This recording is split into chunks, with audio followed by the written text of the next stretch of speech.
जैन बच्चों, इस समय आप लोग महामना इंस्टीट्यूट के यूट्यूब चैनल से जुड़े हुए हैं और इस चैनल में मैं आप सबका स्वागत करता हूं। आज हम लोग class 12 physics Hindi medium NCERT book के 7th चैप्टर प्रत्यावर्ती धारा अल्टरनेटिंग करंट यानी कि एसी के अंतर्गत हम लोग इस समय विभिन्न प्रकार के परिपथों का अध्ययन कर रहे हैं और आज हम लोग उस परिपथ के बारे में पढ़ने जा रहे हैं जिसमें प्रेरकत्व तथा प्रतिरोध दोनों श्रेणी क्रम में जुड़े हों, यानी परिपथ जिसमें प्रेरकत्व यल तथा प्रेरकत्व आर दोनों श्रेणी क्रम में जुड़े हुए हों। तो सबसे पहले हम करते क्या है कि उस सर्किट को बनाते हैं जिसमें प्रेरकत्व और प्रतिरोध दोनों हों और दोनों हमेशा श्रेणी क्रम में, आप लिखे हो या न लिखे हो, इनको श्रेणी क्रम में हमेशा जोड़ा जाता है। अब जरा ध्यान पूर्वक देखें, ये प्रत्यावर्ती धारा स्रोत है, यहां से प्रत्यावर्ती धारा फ्लो होगी परिपथ में और आपको मालूम है कि प्रत्यावर्ती धारा प्रत्यावर्ती वोल्टता को हम रिप्रेजेंट करते हैं V = V0 sin omega T. जब पूरे परिपथ में वोल्टेज फ्लो होता है ना, तो प्रेरकत्व के सिरों पर जो वोल्टेज उत्पन्न होता है वो VL होता है और प्रतिरोध के सिरों पर जो विभवांतर उत्पन्न होता है वो VR होता है। अब जरा आप ध्यान पूर्वक देखें, तो अब यहां पर थोड़ा सा हम लोगों को विश्लेषण करना होगा और विश्लेषण ये करना होगा, हमको पता है कि जब परिपथ में केवल प्रतिरोध जुड़ा होता है तो धारा और विभवांतर दोनों समान कला में होते हैं और हमने आपको बताया था कि धारा को हमेशा हम x अक्ष की तरफ दिखाते हैं। तो धारा को जब हम x अक्ष की तरफ दिखाएंगे और आपने यहां देखा है धारा को हम x अक्ष के तरफ दिखा रहे हैं और ये प्रतिरोध में फ्लो होने वाली करंट है। प्रतिरोध में फ्लो होने वाली जो करंट होगी वो IR होगी और फिर प्रेरकत्व में फ्लो होने वाली जो करंट होगी, देखिए ये IR, और प्रेरकत्व में फ्लो होने वाली जो करंट होगी वो IL होगी। अब जरा ध्यान पूर्वक देखें, तो जब परिपथ में प्रतिरोध होगा तो प्रतिरोध में प्रवाहित होने वाली धारा और प्रतिरोध के सिरों पर का विभवांतर दोनों समान होगा, यानी जिस दिशा में IR होगा उसी दिशा में VR भी होगा। और आपको मालूम है कि जब परिपथ में प्रेरकत्व लगा होता है तो उस स्थिति में धारा पश्चगामी होती है। तो जब धारा पश्चगामी होती है इसका मतलब विभवांतर अग्रगामी होता है। तो विभवांतर अग्रगामी होगा, विभवांतर को हम इधर के तरफ दिखा देंगे और हम आपको बता दें कि परिपथ में चाहे कितने भी उपकरण क्यों न लगे हों, उनमें फ्लो होने वाली जो करंट का डायरेक्शन होता है वो सेम होता है। तो इस प्रकार हम कह सकते हैं कि जब परिपथ में प्रेरकत्व और प्रतिरोध दोनों लगे होते हैं उस स्थिति में IR तथा IL, IR का मतलब प्रतिरोध में फ्लो होने वाली करंट और IL का मतलब प्रेरकत्व में फ्लो होने वाली करंट, दोनों का डायरेक्शन सेम होता है। लेकिन VL जो होता है यानी प्रेरकत्व के सिरों पर का जो विभवांतर होता है वो प्रतिरोध के सिरों पर के विभवांतर से 90 अंश अग्रगामी होता है। अब जरा ध्यान पूर्वक देखें, अब यहां पर हमको धारा और वोल्टेज का ग्राफ दिखाने की आवश्यकता नहीं होती है। धारा और वोल्टेज का ग्राफ हम केवल तब दिखाते हैं जब परिपथ में केवल एक एक उपकरण लगे होते हैं। अब अगर हम इसका परिणामी निकालना चाहें तो देखें, अगर हम इसको मिला दें तो यहाँ पर चतुर्भुज की रचना हो रही है। और चतुर्भुज की रचना हो रही है, अगर इसको हम मिला दें, देखिए अगर इसको हम ए मान लें, इसको बी मान लें, इसको सी मान लें, इसको डी मान लें, तो याद रखे रहिएगा ये AD की वैल्यू VL होगी। तो अगर AD की वैल्यू VL होगी तो BC की वैल्यू भी VL हो जाएगी। अगर AB की वैल्यू VR होगी तो ये ऊपर यानी VC की वैल्यू भी VR हो जाएगी। जब जरूरत होगी तो हम लोग करेंगे। इस प्रकार आप देख रहे हैं त्रिभुज ABC में यहां पर समकोण त्रिभुज की रचना हो रही है। ये जो त्रिभुज ABC है, त्रिभुज ABC एक समकोण त्रिभुज है। और आपको पता है कि समकोण त्रिभुज में पाइथागोरस का प्रमेय लागू होता है, यानी कर्ण का वर्ग शेष दो भुजाओं पर बने वर्गों के योग के बराबर होता है। तो यहां कर्ण जो होगा AC होगा। मैं पहले आपको बता दूं कि AB के डायरेक्शन में ये प्रतिरोध VR है और BC के डायरेक्शन में प्रतिरोध VL है। और हम मान लेते हैं, सॉरी, वोल्टेज देखिए AB के डायरेक्शन में जो वोल्टेज है वो VR है और BC के डायरेक्शन में जो वोल्टेज है वो VL है। इन दोनों वोल्टेज का जो परिणामी विभवांतर है हम मान लेते हैं कि वो भी है।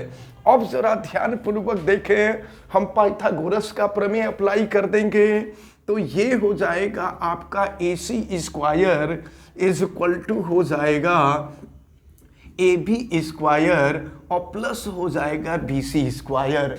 अब हम वैल्यू रखते हैं AC के जगह पे भी है तो V square is equal to AB के जगह पे VR तो VR का स्क्वायर और BC के जगह पे हो जाएगा VL का स्क्वायर। आपको मालूम है ओम के नियम से V equal to I into R होता है, लेकिन तो I इंटू R यानी VR के जगह पे I इंटू R हो जाएगा, लेकिन प्रेरकत्व अगर हो VL तो ये हो जाएगा I। और आपको मालूम है कि प्रेरकत्व के सिरों पर जो प्रतिरोध होता है वो प्रेरण प्रतिघात कहलाता है, जिसको हम एक्सियल से रिप्रेजेंट करते हैं। अब हम VR और VL की वैल्यू यहां रख देंगे तो फिर देखें V square equal to VR की वैल्यू रखते हैं I स्क्वायर R स्क्वायर और VL की वैल्यू हम यहां रखते हैं I स्क्वायर XL स्क्वायर हो जाएगा। अब यहां से V square equal to I square अगर हम कॉमन ले लेते हैं तो ये हो जाएगा R स्क्वायर प्लस ये हो जाएगा XL का स्क्वायर। अब हम I स्क्वायर को लेफ्ट में ला देंगे तो V square upon I square is equal to ये R स्क्वायर प्लस हो जाएगा XL का स्क्वायर। अब ये V का भी स्क्वायर है, I का भी स्क्वायर है, तो इसको हम इकट्ठे V अपॉन I का होल स्क्वायर कर देंगे। अब इस स्क्वायर को अगर हम राइट साइड में ले जाते हैं तो V by I is equal to R square और ये स्क्वायर इधर आके रूट हो जाएगा और प्लस हो जाएगा ये आपका XL का स्क्वायर। अब एक बात जरा ध्यान पूर्वक समझ लीजिए, जब परिपथ में हमने आपको बताया था कि जब परिपथ में केवल एक उपकरण होता है, जैसे मान लीजिए प्रतिरोध है तो परिपथ के प्रतिरोध को हम वैद्युत प्रतिरोध कहा करते हैं, लेकिन जब परिपथ में केवल संधारित्र होता है तो परिपथ के प्रतिरोध को हम धारितीय प्रतिघात कहते हैं, और जब प्रेरकत्व होता है तो परिपथ के प्रतिरोध को हम प्रेरण प्रतिघात कहते हैं। तो यहां पर प्रेरण प्रतिघात XL है, लेकिन जब एक से अधिक उपकरण लगते हैं ना तो परिपथ के प्रतिरोध को अब हम प्रतिबाधा कहते हैं।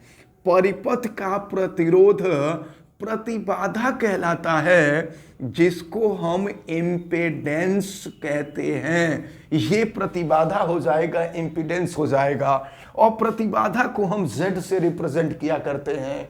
अब जरा ध्यान पूर्वक देखें तो V बाई I के जगह पे Z हो जाएगा और ये हो जाएगा under root R square plus हो जाएगा XL का स्क्वायर। मतलब अगर परिपथ में प्रतिरोध और प्रेरण प्रतिघात परिपथ में प्रतिरोध और प्रेरकत्व दोनों लगे हों, और अगर आपको परिपथ का प्रतिरोध और परिपथ के प्रतिरोध को हम प्रतिबाधा कहते हैं, अगर प्रतिबाधा ज्ञात करना होगा तो इसी फार्मूले का हम प्रयोग करेंगे। Z √R² plus XL²। अब देखें जे XL की जो वैल्यू होती है, आपको मालूम है कि ओमेगा L होती है। हम XL के जगह पे ओमेगा L भी कर सकते हैं, तो Z हो जाएगा √R² प्लस XL के जगह पे ओमेगा L कर देंगे, तो ये हो जाएगा ओमेगा² L²। लेकिन आपको ये भी तो पता है कि ओमेगा होता है 2πf। अगर हम 2πf कर दें तो देखिए फार्मूला ये भी होगा। अब अगर हम ओमेगा के जगह पे 2πf कर दें तो Z √R², ओमेगा के जगह पे 2πf² कर दीजिए, 4πf²L²। यहाँ से परिपथ की प्रतिबाधा ज्ञात हो जाएगी। तो अब हमको ये देखना है कि क्वेश्चन में क्या क्या दिया है। अगर R का मान दिया है, XL का मान दिया है और परिपथ की प्रतिबाधा ज्ञात करनी है तो इस फार्मूले का प्रयोग करेंगे। अगर R का मान, ओमेगा का मान और L का मान दिया है, परिपथ की प्रतिबाधा ज्ञात करनी है तो इस फार्मूले का प्रयोग करेंगे। और अगर मान लीजिए R की वैल्यू और फ्रीक्वेंसी और प्रेरकत्व तीनों दिया हुआ हो तो परिपथ की प्रतिबाधा ज्ञात करने के लिए हम इस फार्मूले का प्रयोग करेंगे। अब एक चीज हम आपको फिर बता दें कि कई बार आपसे ये पूछा गया है कि VR और VL का जो परिणामी भी है, यह VR से कितने अंश का कोण बनाता है। तो अगर हम यह मान लें कि यहाँ पर बनने वाला कोण फाई है, तो इसके लिए हम जो है यहाँ से tan फाई की वैल्यू निकालते हैं। tan फाई देखिए ये कोण है, कोण के सामने की भुजा लंब और ये आधार होता है। आपको मालूम है कि tan थीटा बराबर लंब बटा आधार होगा।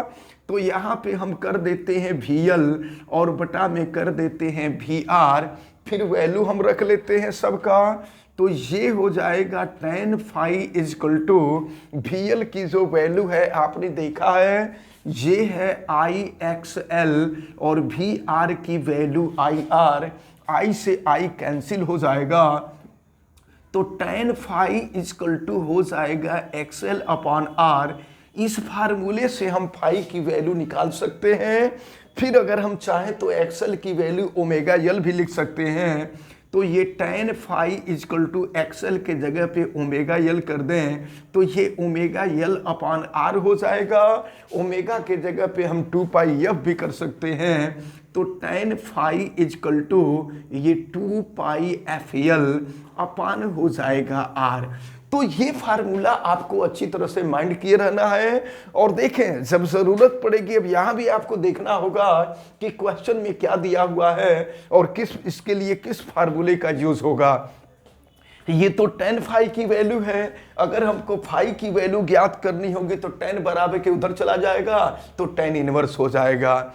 तो इस प्रकार अभी हम लोगों ने देखा कि वह परिपथ जिसमें प्रतिरोध और प्रेरकत्व दोनों लगे हों, उस परिपथ की हम लोगों ने आज व्याख्या की। अब एक चीज हम आपको और बता देना चाहते हैं कि प्रतिबाधा का जो व्युत्क्रम होता है, प्रतिबाधा के व्युत्क्रम को हम प्रवेश्यता कहते हैं। इसको भी याद रखे रहिएगा, कई बार आपसे पूछा गया है। प्रतिबाधा का जो व्युत्क्रम होता है, प्रतिबाधा 1/, यहां चाहे तो प्रतिबाधा लिख सकते हैं। तो प्रतिबाधा का जो व्युत्क्रम होता है वो प्रवेश्यता होता है, और चूंकि प्रवेश्यता का किसी प्रकार का कोई सिंबल होता नहीं है, इसलिए इसका कोई अलग से सिंबल हम आपको बता नहीं रहे हैं। और प्रवेश्यता को एडमिटेंस कहते हैं, एडमिटेंस कहा जाता है। तो इसको भी आप अच्छी तरह से याद रख के रहेंगे। एडमिटेंस डबल टी होता है, एडमिटेंस कहते हैं। तो प्रतिबाधा जो होता है इम्पीडेंस होता है, और प्रवेशता जो होती है वो एडमिटेंस होती है। तो ये इस परिपथ को आप बहुत अच्छी तरह से तैयार किए रहेंगे। जब नेक्स्ट परिपथ हम लोग देखेंगे तो नेक्स्ट परिपथ में देखेंगे, परिपथ में जब प्रतिरोध और धारिता यानी संधारित्र दोनों लगे हों तो फिर उनका अध्ययन करेंगे। और इसके बाद अगला जो परिपथ होगा वह परिपथ जिसमें प्रेरकत्व और धारिता दोनों लगे हों उनका हम लोग अध्ययन करेंगे। और उसमें अनुनाद की स्थिति आती है, अनुनादी फ्रीक्वेंसी ज्ञात की जाती है जो कि बहुत महत्वपूर्ण है। और फिर इसके बाद लास्ट में चल करके वह परिपथ जिसमें प्रतिरोध, प्रेरकत्व और संधारित्र तीनों लगे हों उनका हम लोग अध्ययन करेंगे। फिलहाल हमें उम्मीद है कि आज जो सर्किट आपको बताया गया है इस सर्किट को आप अच्छी तरह से समझे होंगे। आप वीडियो को लाइक जरूर कीजिएगा, और अगर आप चैनल पे नए हैं तो चैनल को सब्सक्राइब भी कर लीजिए, बेल आइकन को भी प्रेस करें। और अगर किसी प्रकार की कोई दिक्कत समझ में आती है तो आप हमें कमेंट करके जरूर बताएं। आप सभी लोगों का बहुत बहुत धन्यवाद। जय हिंद।